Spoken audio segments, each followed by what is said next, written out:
अध्यक्ष महोदय, वार्षिक बजट 2022-23 अब पारण के अंतिम स्टेज पर है और अभी राजस्थान विनियोग संख्या विधेयक 2 और वित्त विधेयक के माध्यम से सरकार कुछ प्रस्ताव लेकर आई है। अध्यक्ष महोदय, सरकार इस वित्तीय वर्ष में अप्रोप्रिएशन बिल के माध्यम से 3,55,222 करोड़ 83,06,000 की विशाल राशि इस सदन के माध्यम से कंसोलिडेटेड फंड से खर्च करने की अनुमति चाह रही है।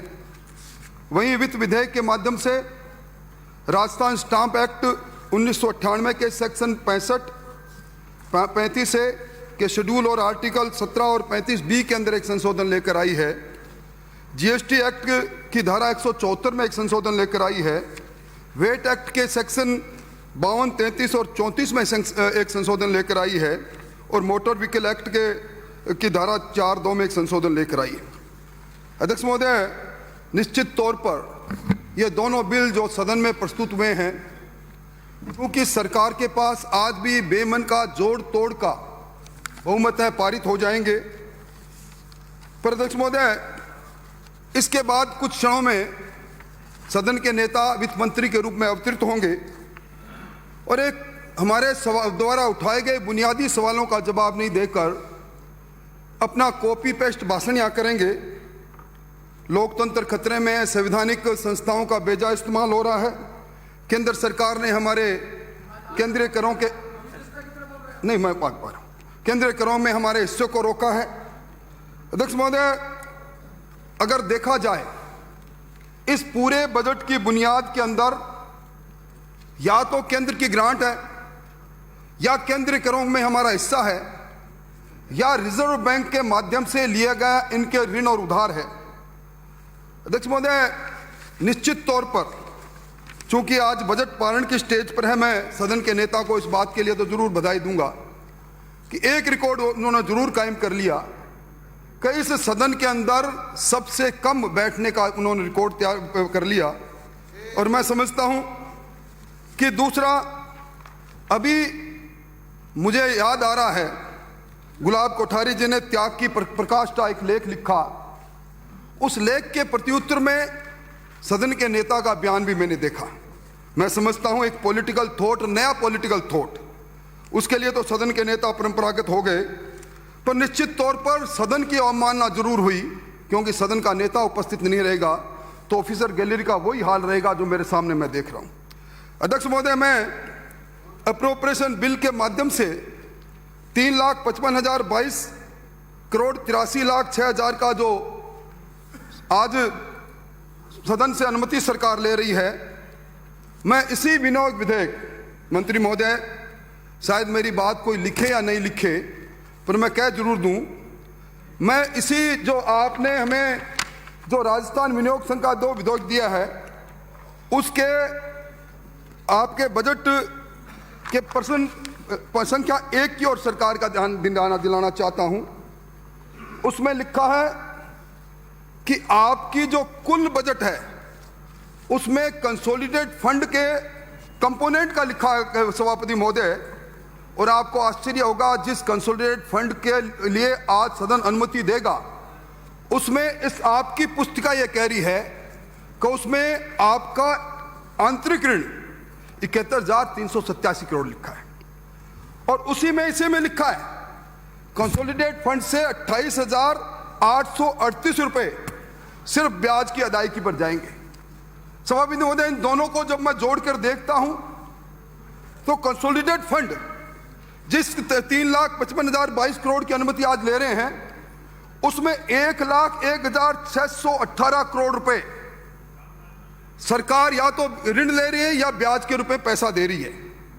अब 33% टोटल हमारे बजट साइज का अगर हालात ये हो कि वो कर्जे पर आधारित हो और ब्याज के लिए पैसा देना हो, इससे बुरी बात क्या हो सकती है। और इसी विधेयक की जो 2022 का प्रश्न 31 की ओर मैं ध्यान आकर्षित करना चाहूंगा। इसके अंदर अनुदान की मांगें, ग्रांट की एक तालिका दी गई है उस तालिका के जोड़ में लिखा है पृष्ठ 33 में मंत्री महोदय, उसमें लिखा है कि राज्य की जो बजट साइज है उसमें 2,14,690 करोड़, सभापति महोदय मुलायजा फरमाएं आप, 2,14,690 करोड़ ये रेवेन्यू एक्सपेंडिचर, राजस्व व्यय। ये राजस्व व्यय किसका होता है? आप सरकारी मुलाजिमों को तनख्वाह देंगे, पेंशन देंगे, आप सामाजिक योजनाओं में पैसा वित्त पोषित करेंगे, ये सारा पैसा 2,14,609 आपका रेवेन्यू राजस्व व्यय है। और इसी तालिका के अंदर एक और आंकड़ा है, मैं कोई घर से लेकर नहीं आया मंत्री महोदय, आप देखिए प्रश्न इसमें 31 में, इसी में आपका जो पूंजीगत व्यय है जिसको हम कैपिटल एक्सपेंडिचर कहते हैं वह 38,710। क्या हालात होगी प्रतिपक्ष के नेता, क्या आलम होगा जब 3,55,022 करोड़ में सिर्फ 38,710, 10% पैसा सिर्फ कैपिटल एक्सपेंडिचर पर है। तबाड़ तोड़ घोषणाएं, लंबे चौड़े वादे, सारे स्कूल जो सेकेंडरी ग्राम पंचायत मुख्यालय पर थे, हायर सेकेंडरी स्कूल, कितनी आपकी पीएचसी, कितनी आपकी सड़कें। मैं समझता हूं ये जो आंकड़ा आपकी पुस्तक से मैंने निकाला है ये इस बात को इंगित करता है कि आप इस बार कुछ कर नहीं पाएंगे, घोषणा दर घोषणा से काम नहीं चलेगा। अब मैं आपका ध्यान, सभापति महोदय, जब मैं सामान्य वाद विवाद में अपनी बात कह रहा था तो मैंने एक बात पर ऐतराज किया था, बजट साइज को बड़ा दिखाने के लिए पहली बार आप में इसमें मार्गोपाय अग्रिम का रहित और अग्रिम सहित आपने एक नए शब्दों का इजाद किया, क्योंकि आपको लंबी चौड़ी घोषणाएं बजट साइज बड़ा दिखाएंगे तो लोगों की उम्मीद जगेगी। अब आपने, तब मैंने कहा था कि आप ओडी में गए, सदन के नेता ने ऐतराज किया कि ये तो हमें सुविधा मिलती है रिजर्व बैंक से, सभी राज्यों को मिलती है। मैं मानता हूं reserve bank ways and means के लिए निर्धारित शर्तों पर, निर्धारित ब्याज पर 90 दिन के लिए आपको पैसा देता है, उधार देता है। और उधार में कब जाते हैं सभापति महोदय, मैं सीएजी की रिपोर्ट पढ़ रहा था 2020-21, मैं उसी को पढ़कर आपको सुनाना चाहता हूं। क्या लिखा उसमें? सीएजी की रिपोर्ट 2020-21 खंड 1 पृष्ठ 8, व्याख्यात्मक टिप्पणी, जिसमें लिखा special ways and means advance, विशेष अर्थोपाय अग्रिम 2020-21 के दौरान राज्य सरकार, ये मैं नहीं कह रहा, ये आपकी सीएजी की रिपोर्ट बोल रही है, 2020-21 के दौरान राज्य सरकार द्वारा रिजर्व बैंक से 16,071 करोड़ 8 लाख रुपए विशेष अर्थोपाय अग्रिम 31 अवसरों में 99 दिन के लिए लिए गए। और ब्याज में क्या दिया आपने? 11.03 करोड़ रुपए उसका ब्याज भी दिया। और इसी में लिखा आगे, इसी सीएजी की रिपोर्ट में general ways and means advance 2020-21 के दौरान राज्य सरकार द्वारा रिजर्व बैंक में 7,412 करोड़ रुपए 39 लाख रुपए सामान्य अर्थोपाय अग्रिम के रूप में 19 अवसरों में 34 दिन के लिए ब्याज पर लिए गए। ब्याज पर दिया गया 2 करोड़ 82 लाख। क्या हालात है राजस्थान की सरकार की? वेज एंड मीन्स के लिए 365 दिन में रिजर्व बैंक के दरवाजे पर 133 दिन खड़ी रही। अब ये तो वो बात होगी सभापति महोदय, मेरा पड़ोसी अच्छा हो और मेरी जब जेब खाली हो तो मैं उसको कहूंगा जरा उधार देना, वो सहृदयता से उधार दे दे। मैं समझता हूं कि ये पैसा लेने की आवश्यकता क्यों पड़ी? ये इसलिए पड़ी कि सरकार के पास वेतन चुकाने के लिए पैसा नहीं। निश्चित तौर पर रिजर्व बैंक ने आपको फैसिलिटीज दे रखी है, फिर ये फैसिलिटीज आपने अवेल क्यों की, यक्स पर्सन ये है। और मैं समझता हूं कि निश्चित तौर पर इसको देखना चाहिए। अध्यक्ष महोदय, मैं सदन का ध्यान मूल रूप से, मैं नेता प्रतिपक्ष को भी धन्यवाद दूंगा कि उन्होंने भी इस बात की ओर आज ध्यान आकर्षित किया। आपने पैरा 217 के अंदर जो बजट साइज जिसको कहा, उसको आपने लिखा मार्गोपाय अग्रिम सहित 3,46,122 करोड़ 182 करोड़ 83 लाख। और अब आप कंसोलिडेटेड फंड में अप्रोप्रिएशन के माध्यम से जो पैसा ले रहे हो वो है 3,55,222 करोड़ 83 लाख 6,000 रुपए। यानी 20 दिन का कमाल है। यही आपके अधिकारी। दुर्भाग्य तो यह है सभापति महोदय कि आज अंतिम पारण पर है। मैं पहली बार देख रहा हूं प्रिंसिपल सेक्रेटरी वित्त और सेक्रेटरी वित्त दोनों नहीं आएंगे। दोनों तब आएंगे जब मुख्यमंत्री जाएंगे, तब आएंगे, क्योंकि सदन के प्रति उत्तरदायी नहीं। ये नौकरशाह के अंदर जो ये भावना पनप रही है रसद मंत्री जी, ये सदन सर्वोच्च है, सदन के प्रति उत्तरदायी नहीं, सदन के नेता मुख्यमंत्री जी के प्रति उत्तरदायी। इससे बड़ा दुर्भाग्य कुछ नहीं हो सकता। मैं पूछना चाहता हूं, अगर वो होते तो लिखते कि 9,018 करोड़ 20 दिन में आंकड़ा बदला क्यों? प्रतिनिधि बैठे हैं। प्रतिनिधि से क्या है सभापति महोदय? मेरा प्रतिनिधि, मेरा प्रधान को बुला दो, अनुमति दे दो, आप मेरे सरपंच को बुला दो, अनुमति देते आप। नहीं, ये क्या बात हुई सदन में? प्रधान छोटे नौकरशाहों से, ये नौकरशाह मैं लिख रहा हूं, बड़ा हर चीज लिख रहा हूं। तो फिर जवाब आपसे लूंगा मैं। आप लिख रहे हो ना। और एक और मंत्री जी, आप बहुत दुर्भाग्य, बहुत दुखी मन से कह रहा हूं कि यह सदन की जितनी अवहेलना होती जा रही है, ये कोई अच्छे कदम नहीं है। इसको गंभीरता से लेना चाहिए कि आज एप्रोप्रिएशन बिल पर जब डिस्कशन हो रहा है तो कौन सदस्य क्या बात कहेगा, उसका जवाब अगर मुख्यमंत्री नहीं देगा, बिना लिखे कैसे देगा और कैसे तैयारी करके आएगा? अरे आप तो आपके पास ही रह जाएंगे कागज, वहाँ और कुछ दूसरे कागज आ जाएंगे। पता नहीं क्या 0 आवर नेता महोदय, करो जो भी करना चाहते हैं। आ रहे हैं, वो ऑन द वे है। आज 0 और 12:49 भी आप देखो, बोलना 12:30 बजे करीब शुरू हो गया, तो रास्ते में आ रहे हैं। उससे क्या हुआ? उसे कोई अधिकारी नहीं आएगा? कितने महान है सभापति महोदय हमारे नौकरशाह, हमारे मंत्री महोदय दयनीय मुद्रा में कह रहे हैं कि ऑन द वे है, पधार रही है सरकार, हुजूर आ रहे हैं। क्या तो मैं ये कह रहा था सभापति महोदय कि जो ये आंकड़ा 20 दिन में 9,018 करोड़ का बढ़ा, इसका आधार क्या है? ये चौथा बजट, 5वां बजट चुनाव की छाया में आएगा।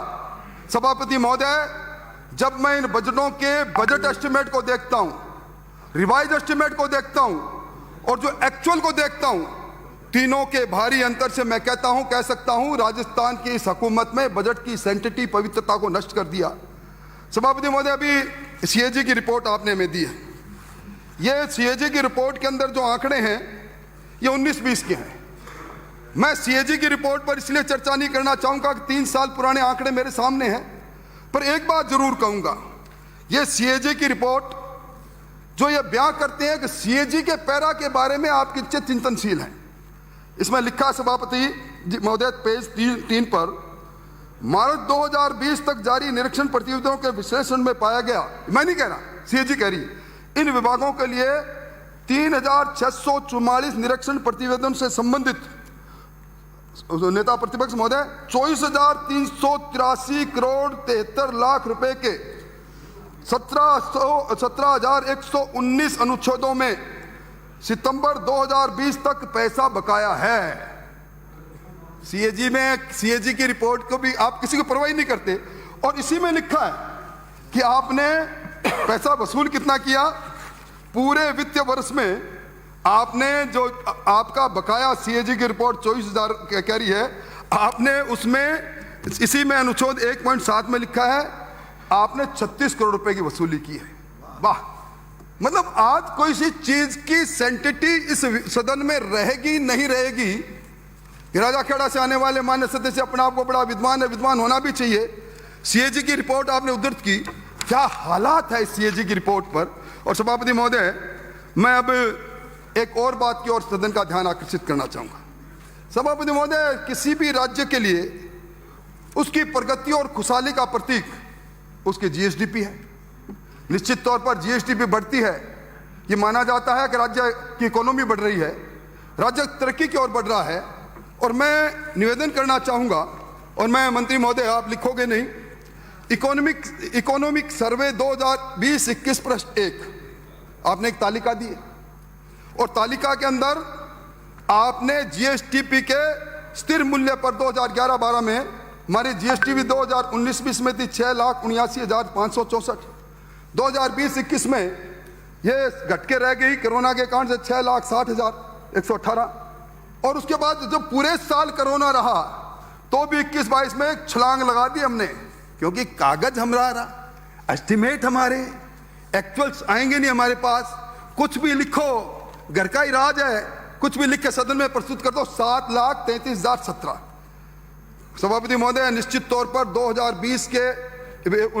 2019-20 में 20 अप्रैल को पहला कोरोना का रोगी राजस्थान में पाया गया, इसलिए मैं मानता हूं कि उस इकोनॉमी पर कोरोना की छाया नहीं, पर 20-21 में पूरा वर्ष कोरोना की छाया में रहा। और आप कहते हैं कि हमारी जो जीडीपी गिरी थोड़ी सी, वो 19,446। निश्चित तौर पर हमारे किसानों का कमाल, हमारे सर्विस सेक्टर का कमाल, पर मैं समझता हूं कि 21-22 में नेता प्रतिपक्ष आप देखें क्या छलांग लगाई है। आप भी रतनगढ़ जाने वाले माननीय सदस्य इकोनॉमिस्ट हो। 72,899 करोड़ सी हमारे जीएसटी भी बढ़ गई। ये जीएसटी भी बढ़ी है सभापति महोदय, महंगाई के कारण से। इसका संबंध महंगाई से भी है। ये महंगाई के विरोध में गांधी जी की मूर्ति के नीचे बैठने वाली सरकार अपना आईना देखे। और मैं पूछना चाहता हूं ये आंकड़े कहां से लेकर आए। और इस तरह अगर प्रचलित मूल्य की मैं बात करूं, ये मैं नहीं कह रहा हूं, आपकी पुस्तक कह रही है, वो इकोनॉमिक सर्वे पृष्ठ 1, उसमें प्रचलित मूल्य पर 2019-20 में आपकी जीएसटीपी थी 9,99,050 करोड़। 2020-21 में होगी 10,13,323 करोड़। 2021-22 में होगी 11,96,137 करोड़। और ये मैंने अभी बजट स्टडी के दूसरे पार्ट में एक पार्ट ढूंढ के निकाला, उसमें 2022-23 की नेता प्रतिपक्ष 13,34,420। वाह, मतलब मैं समझता हूं कि हमारी जब कोरोना की छाया थी तो भी राजस्थान की करंट प्राइसेस पर जीएसटी बढ़ती चली गई। और ये 20-21 और 21-22 में 1,82,814 करोड़ बढ़ोतरी। और अगर 21-22 से 22-23 की रूं 2,38,000 की बढ़ोतरी। बड़ा राजस्थान खुशहाल है, राजस्थान का किसान बेहाल है, राजस्थान में ठहरा हुआ सशक्ता हुआ विकास है। और अगर मैं इसको परसेंटेज में देखूं तो सकल घरेलू उत्पाद में जो जीएसडीपी है 2020-21 में था हमारा -2.86, आपकी किताब कह रही है, और 21-22 में कर दिया 11.04, और प्रचलित मूल्य पर कर दिया 1.43 से छलांग लगा दी 18.04। यानी वी शेप के अंदर आपने इकोनॉमी बढ़ा दी। और सभापति महोदय, इसी टेबल के अंदर मैं पिछले 3 सालों के आंकड़े ढूंढ रहा था, 2017, 18, 19, 20। रसद मंत्री जी, तीनों सालों का जो औसत आया, वो औसत में निवेदन कर रहा था, वो था हमारे जीएसटी बढ़ी स्थिर मूल्यों पर 4.43 और करंट मूल्य पर बढ़ी 9.51%। यानी 3 गुना आप बढ़ा रहे हो हमारी पिछले सालों की जीएसटी के अनुपात में। और मैं समझता हूं इसके साथ जो इसके कंपोनेंट है, ये आपकी किताब कह रही है कि 2020-21 में कृषि का जो हिस्सा था जीएसडीपी में वो 30.45% था, जो 21-22 में गिरकर 28.85 हो गया। कृषि बजट रखा ना अलग से, ये आपका आंकड़ा क्या कह रहा है, ये मैं नहीं कह रहा। और आपका उद्योग में जो हिस्सा था जीएसटी में 25.26 था, जो थोड़ा सा बढ़ा 26.34 में, और सेवाएं आपकी सर्विस सेक्टर में 44.29 से 44.81। मेरे समझ में नहीं आ रहा। कंपोनेंट ये कह रहे हैं कि हमारे जीएसटीपी का मेजर कंपोनेंट कृषि के अंदर हमारी दर गिर रही है, उद्योग के अंदर थोड़ा सा बढ़े, सर्विस सेक्टर में पॉइंट कुछ से बढ़े, परंतु आप तो छलांग लगाओगे। और सभापति महोदय, जब किसान की बात आती है तो किसान की इकोनॉमी में पशुपालन इसका भी बहुत बड़ा हिस्सा है। हमारे देश के कुल पशुपालन में राजस्थान में 10.60 है। मैं सभापति महोदय अभी देख रहा था, देश में 19वीं पशु गणना के बाद में 20वीं पशु गणना आई। राजस्थान के अंदर गधों और ऊंट के अंदर सबसे बड़ा हास हुआ। ये गधे राजस्थान में 2012 के अंदर 81,468 थे, और 2019 में 23,374 -71%, और ऊंट 3,25,713 से 2,12,769 -34। ये एक संयोग है। मैं जब सारे आंकड़े निकाल रहा था तो मैं देख रहा था इस देश के अंदर गधों की संख्या कहां कम हुई। मुझे आश्चर्य, मैं आंकड़े रखूंगा। ये उत्तर प्रदेश, पंजाब, उत्तराखंड, गोवा और मणिपुर, इन चारों राज्यों में जहां चुनाव हुए, और चुनाव में भी 690 सीटों में कांग्रेस आपकी हुकूमत, बड़े छोड़े हो रहे ना, 55 सीटें आई है। और आप जहां सुकड़ते चले गए वहां इन राज्यों में गधे कम होते चले गए। मैं जुम्मन से कह रहा हूं सभापति महोदय, उत्तर प्रदेश में 2012 में 57,000 गधे थे, ये 16,000 गधे रह गए। पंजाब में 2,000 गधों से 471 रह गए। उत्तराखंड में इनमें तो गधे गायब भी हो गए। मैं समझता हूं निश्चित तौर पर यह इस बात को सिद्ध कर रहा है कि गधों का और कांग्रेस का कहीं न कोई मेल जोल है, गठजोड़ है। और आपको अगर कांग्रेस को बचानी है तो राजस्थान में थोड़ा भाषा प्लीज, भाषा गधों के साथ कैसे? अच्छा नहीं हो ही नहीं सकता ये सभापति महोदय। मैं सोच ही नहीं सकता कि कांग्रेस का गधों के साथ कोई संबंध हो। यह संबंध हो ही कैसे सकता है? संबंधो कराग्रे वस्ते लक्ष्मी कर मध्य सरस्वती कर मूले स्थितो ब्रह्मा प्रभादे कर दर्शनम से है। प्लीज आप बोलिए। सभापति महोदय, मैं सदन का ध्यान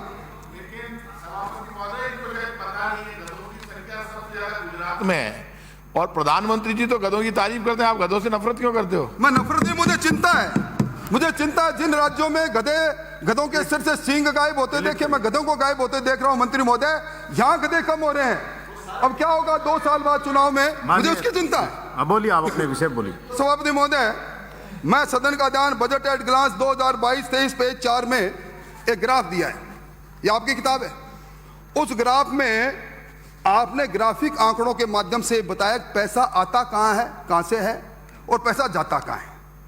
वो ग्राफ ये बता रहा है कि आपके पूरी इकोनॉमी, आपके कंसोलिडेटेड फंड में पैसा जो आता है वो 37.92 पैसा आंतरिक उधार, पब्लिक अकाउंट से, केंद्रीय ऋण, इन से आपके पास 37.92%। देख लिया आपने अपनी इकोनॉमी, गाड़ी देते हो ना सेंटर को कि पैसा कहां से रहा है, आंतरिक ऋण किससे लोगे, रिजर्व बैंक से।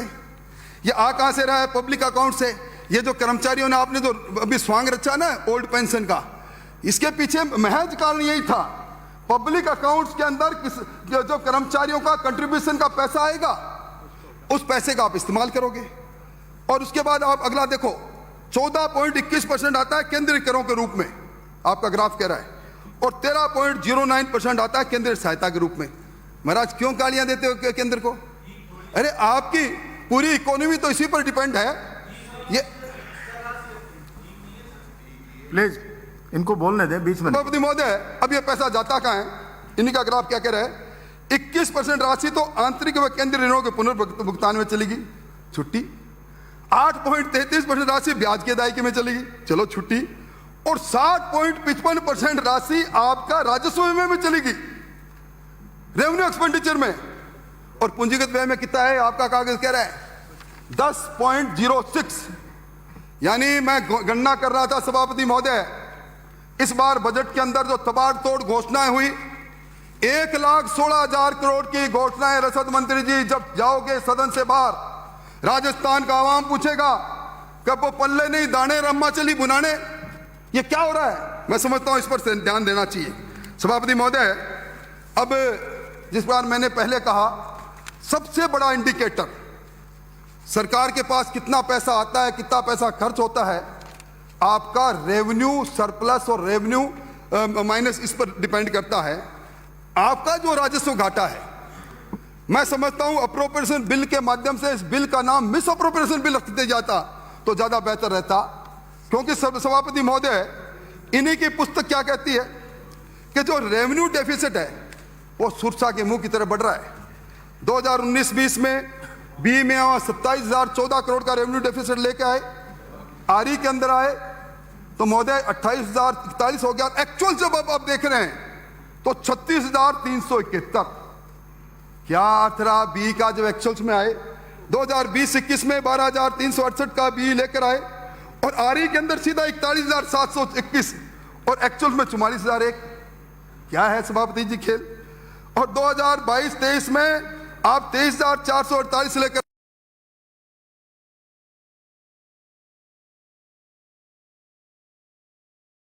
2021 में रेवेन्यू डेफिसिट अनुमान के अनुसार 31,366 करोड़ रुपए ज्यादा आया।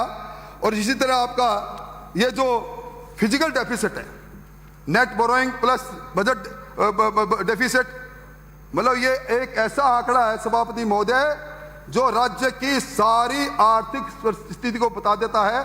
और ये आंकड़ा ये कहता है हम बड़ी अच्छी तरह से चले सनम तेरे राज में बीमारू प्रदेश बन गए। क्या है मतलब 2019-20 में आपकी बी थी रेवेन्यू डेफिसिट की, राजकोषीय घाटे की, फिजिकल डेफिसिट 32,213, आरई में आप आए तो हो गई 32,678, अकाउंट्स में आप आए तो 37,654, 2020-21 में बी में थी 33,972, आरई में सीधी 58,608। ऐसी बढ़ोतरी मैंने कभी नहीं देखी और एक्चुअल में 59,375। कहाँ जाएगी राजस्थान की इकोनॉमी? और अब के तो आप बी लेकर आए 58,211 की। और मैं समझता हूं कि ये जो FRBM एक्ट बना था उसके सेक्शन 5 में जो इंडिकेटर तय किए गए थे, GSTP के अनुपात में फिजिकल डेफिसिट 3% होना चाहिए।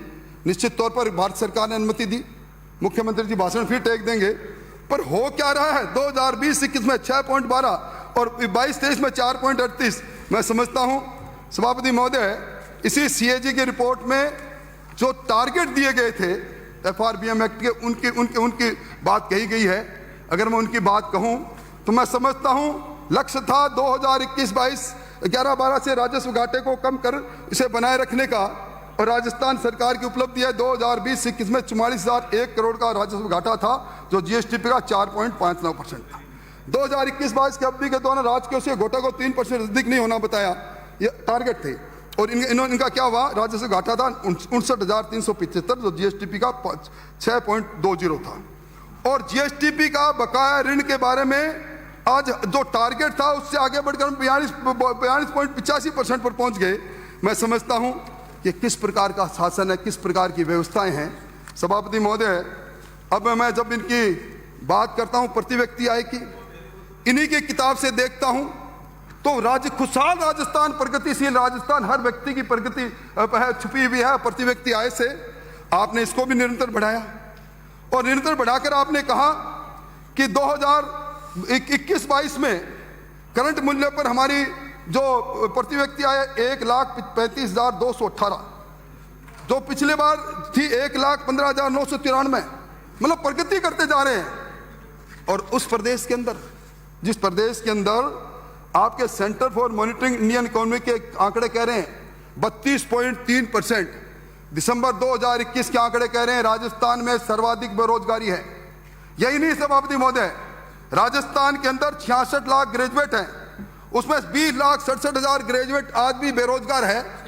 और मंत्री महोदय, NCRB के आंकड़े जब देखते हैं आत्महत्या, ग्रेजुएटों ने जो आत्महत्या की उसमें राजस्थान का 5वां नाम है। मतलब मैं समझता हूं किस प्रकार की बात आप कर रहे हैं। सभापति महोदय, मैं एक बात को जरूर कहना चाहूंगा, ये जो अनाज के व्यापारी अर्थ वसूल करते हैं उसमें किसान पर कोई भार नहीं आता। भारतीय जनता पार्टी के समय में 28/9/2018 को इनकी आड़त को बढ़ाकर 2 रुपए से बढ़ाकर 2 रुपए 25 पैसे किया गया।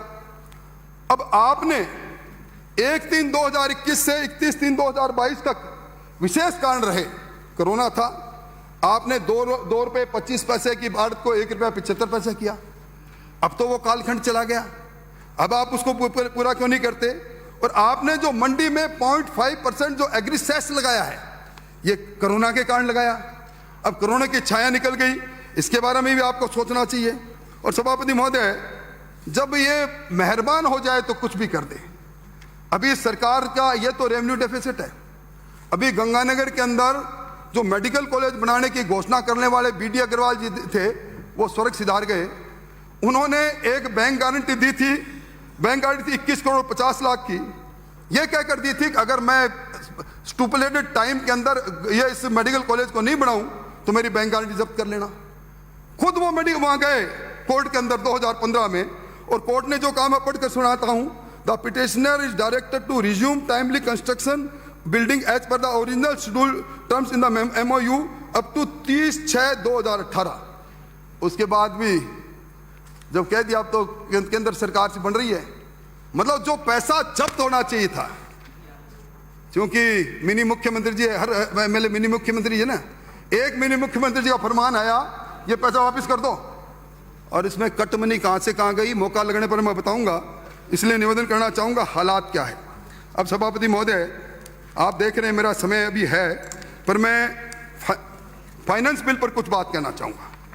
ये जो फाइनेंस बिल है, मंत्री महोदय, आप राजस्थान वित्त विधेयक 2021-22 के माध्यम से राजस्थान स्टाम्प एक्ट 1998 में सेक्शन 65(1) और 35(1) के शेड्यूल आर्टिकल 17 और 35(b) में एक संशोधन लेकर आए हैं।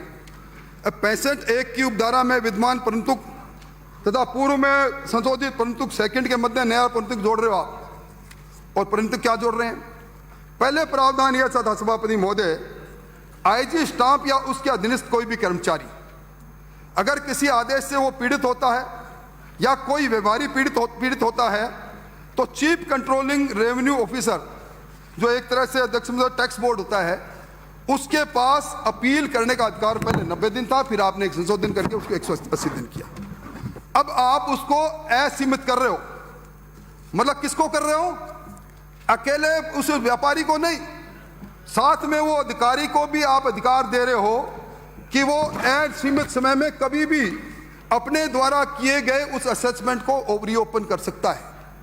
एक अधिकारी आज है, उसका ट्रांसफर हो गया, वो अधिकारी को कहेगा भाई पिछली बार तेरा जो असेसमेंट हुआ ना वो ठीक नहीं हुआ, या तो अंडर टेबल आ जा वरना मैं तेरा रीओपन कराऊंगा। कौन सा पिंडारा बॉक्स खोलना जाते हो आप?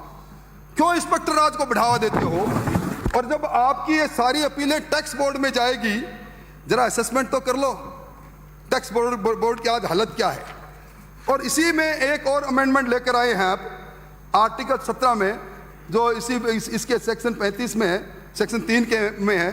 उसमें पहले प्रावधान क्या था कि सार्वजनिक नीलामी पब्लिक ऑक्शन मान्य प्रतिपक्ष नेता जब होती थी और कोई संपत्ति बेची जाती थी तो उस संपत्ति में बाजार मूल्य या संपत्ति छोड़ी गई है जिससे नीलामी पर आखिरी दोनों में जो ज्यादा हो उस पर स्टाम्प ड्यूटी लगती थी।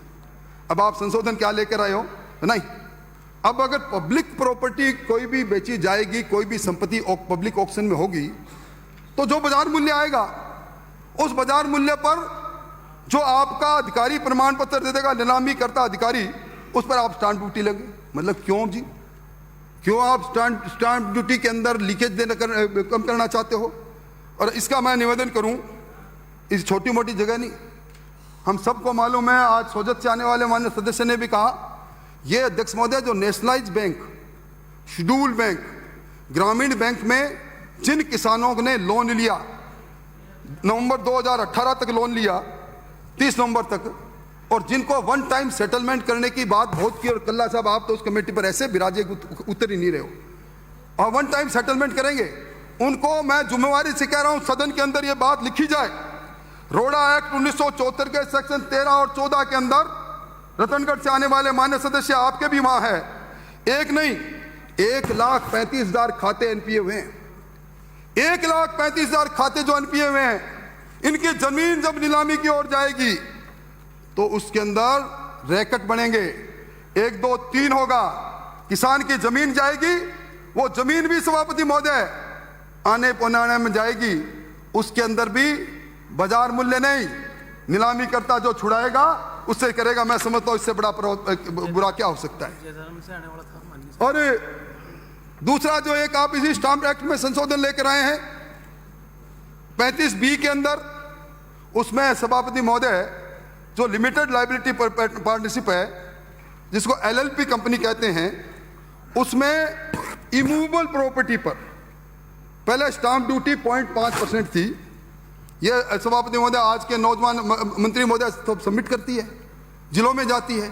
ये एलएलपी कंपनी में नए नौजवान इस कारोबार को बढ़ाते हैं। इसी को देखते हुए 8 मार्च 2017 को 2% जो स्टाम्प ड्यूटी थी उसको 0.5% किया वसुंधरा जी ने। अब आप क्या कर रहे हो?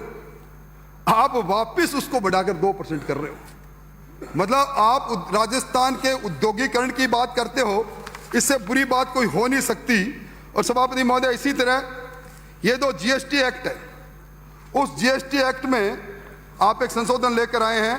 जीएसटी एक्ट के धारा 174 की उपधारा 2 कह के पश्चात उपधारा 3 में एक नई उपधारा, और उसमें क्या कर रहे हैं सभापति महोदय कि जब जीएसटी एक्ट 2017 है उससे पहले जो कानून जो जीएसटी में शामिल हो गए, चाहे वो वैट एक्ट से था, एंटरटेनमेंट टैक्स था, एंट्री टैक्स था, लग्जरी टैक्स था, टोबैको टैक्स था, 30/6/2017 के बकाया प्रकरणों में उसमें एक्स पार्टी असेसमेंट हो गया या उसको रीओपन कराने के 4 साल की छूट थी। अब आप उसको मल्टीपल छूट कर रहे हो, मतलब उसको अनलिमिटेड कर रहे हो, क्या फायदा होगा? सवाल इस बात का है 2017 के अंदर जो आपकी कट ऑफ तारीख थी, मुझे बताएं ये किसकी मांग पर किसको फायदा पहुंचाने के लिए कर रहे हैं? कितने कितने व्यवहार इसके अंदर आते हैं। और ही नहीं, एक और आप संशोधन कर रहे हैं इसी में 5 मिनट प्लीज, 5 मिनट में अपना कंक्लूड। मैं 7 मिनट 13 सेकंड के अंदर ऐसे बैठूंगा सभापति महोदय, कोई नहीं बैठा होगा इतनी जल्दी। तो सभापति महोदय, तो जीएसटी एक्ट में एक और संशोधन लेकर आए हैं, उसमें मल्टीपल टैक्स में जिन व्यापारियों की मांग निकाली जो अनट्रेसेबल हो गए, व्यापारी उनकी मांग निकलती है सभापति महोदय जो अच्छा व्यापार करते हैं, अनट्रेसेबल हो गए। अब उनको आप एक तरह से उनकी राशि को राइट ऑफ करना चाहते हैं। क्यों? किसान की ने फसली ऋण नहीं दिया, उसकी तो जमीन नीलाम हो रही है। इन महानुभावों को कारण बता दो मेरे को, किसको लाभ देना चाहते हो? सीएसटी के अंदर जो अनट्रेसेबल थे, जो मल्टीपल टैक्स में अनट्रेसेबल थे, राइट ऑफ, हिडन एजेंडा क्या है? क्यों नहीं किसी ने किसी कौन से मिनी मुख्यमंत्री जी ने कहा कि भाई मेरे उस भाई के टैक्स बकाया है उसके लिए ये करो। और सभापति महोदय, इसी तरह जो वैट एक्ट है, मैं निर्धारित समय में पूरी करूंगा, उसके अंदर आप जो वैट की पुरानी वसूली योग्य राशि है उसको माफ करने के लिए एक अमेंडमेंट लेकर आए हैं। एसीटीओ पहले 10,000 तक कर सकता था, उसको दे 1 लाख तक, सीटीओ 25,000 बोला 5 लाख तक कर दे, डीसी 1 लाख बोला 25 लाख, कमिश्नर तो बड़े आदमी है 5 करोड़ तक। मतलब मैं समझ में नहीं आया कि आप इन देनदारियों को माफ करने का पीछे हेतु क्या है। और सभापति महोदय, इस सदन के अंदर एक मैं जो अब बात कह रहा हूं उससे बड़ा सदन का कभी मजाक नहीं हुआ होगा। मैं इसलिए कह रहा हूं, बड़ी जुम्बारी से कह रहा हूं, और मैं मेरी बात भी समाप्त करूंगा। ये जो 2022 के अंदर जो वैट 2003 में जो संशोधन 33 और 34 में लेकर आए हैं, ये का ये संशोधन मंत्री महोदय आप वित्त विधेयक 2021 में 25 मार्च 2021 को लेकर आए, इसी एक्ट सेक्शन 33-34 में हमने सभी ने पारित किया। अब आप मैं पढ़कर सुनाना चाहता हूं। अब विधिमान्य, मतलब वो विधिमान्य नहीं था 1 साल तक। नेता प्रतिपक्ष, ये पहला मौका होगा जब एक जो सदन ने पारित किया गया संशोधन और एक जो कानून बन गया 1 साल तक अधर में लटका, विधिमान्य नहीं था। और उसमें क्या लिखा आपने? कतिपय आदेश का विधिमान्यकरण, इनका इसी जो लाइन संशोधन में राजस्थान माल और सेवा कर अधिनियम 2017 के अधीन सम्मिलित माल के संबंध में राजस्थान वित्त अधिनियम 2021 जो मैंने पहले इंगित किया ना, 25 माह 2 अधिनियम संख्या 3 की धारा 9 और 10 में क्रम से राजस्थान मूल्य परिवर्तन कर अधिनियम 2003 की धारा 33 में स्थापित उपधारा 4 क और 34 में उपधारा 3 क के अधीन किए गए आदेश विधिमान्य हो गया। क्या है? मैं आश्चर्यचकित हूं। इससे बड़ा सदन का अपमान हो नहीं सकता। 1 साल पहले एक अमेंडमेंट सदन पारित करे और रसद मंत्री जी 1 साल बाद विधि मानने का प्रस्ताव सिरोही से आने वाले मान्य सदस्य लेकर आए और हम उसको पारित करें, इससे बड़ा दुर्भाग्य नहीं हो सकता। और सभापति महोदय, कृपया तो मैं यही कहूंगा कि राजस्थान के अंदर सर्वाधिक महंगी बिजली है उद्योग की। राजस्थान में तेलंगाना के बाद सर्वाधिक महंगा वेट है। आज राजस्थान के अंदर जिस प्रकार की आपाधापी और आर्थिक आपातकाल की ओर राजस्थान बढ़ रहा है, राजस्थान के अंदर आपकी एक्साइज रेवेन्यू कम होती जा रही है क्योंकि एक कंपनी को फायदा पहुंचाने के लिए, आरएमएल कंपनी को फायदा पहुंचाने के लिए, एक बोटलिंग प्लांट को फायदा पहुंचाने के लिए आपने एक्साइज पॉलिसी में संस्थागत भ्रष्टाचार तक कर डाला। अंत में यही कहूंगा सभापति महोदय, आज तक सदन के नेता ने मेरे कहने पर एक भी मेरी मांग पूरी नहीं की, एक भी। मैं सदन के माध्यम से पहली और आखिरी मांग इसलिए कहूंगा कि दोबारा शायद इस प्रकार का मौका आएगा नहीं। ये हमारे चूरू के अंदर ऐतिहासिक गढ़ है जहां से हमारे पूर्वज निकले थे, जिस गढ़ से चांदी के गोले चले थे। मेरी एक बात, आज तक तो उन्होंने कभी मैंने मांगा भी नहीं, उन्होंने मुझे दिया भी नहीं। इस गढ़ ढहता जा रहा है, इसके लिए 5 करोड़ रुपए दिला दो, इतना ही मुझे निवेदन करना है। और राजस्थान आर्थिक आपातकाल की ओर बढ़ चुका है। मैंने मेरी सारी बातों से सिद्ध किया और आपकी कपोल कल्पित बजट आपने प्रस्तुत किया। आप बजटीय घोषणा को पूरा नहीं कर पाओगे। आपने जितनी इस मैच को थपथपाया है, जनता में जाओगे उतनी छाती पीटने के लिए मजबूर हो गए। आज मैं चेतावनी दे रहा हूं। धन्यवाद। Thank you. श्री संयम लोढ़ा। माननीय सभापति महोदय,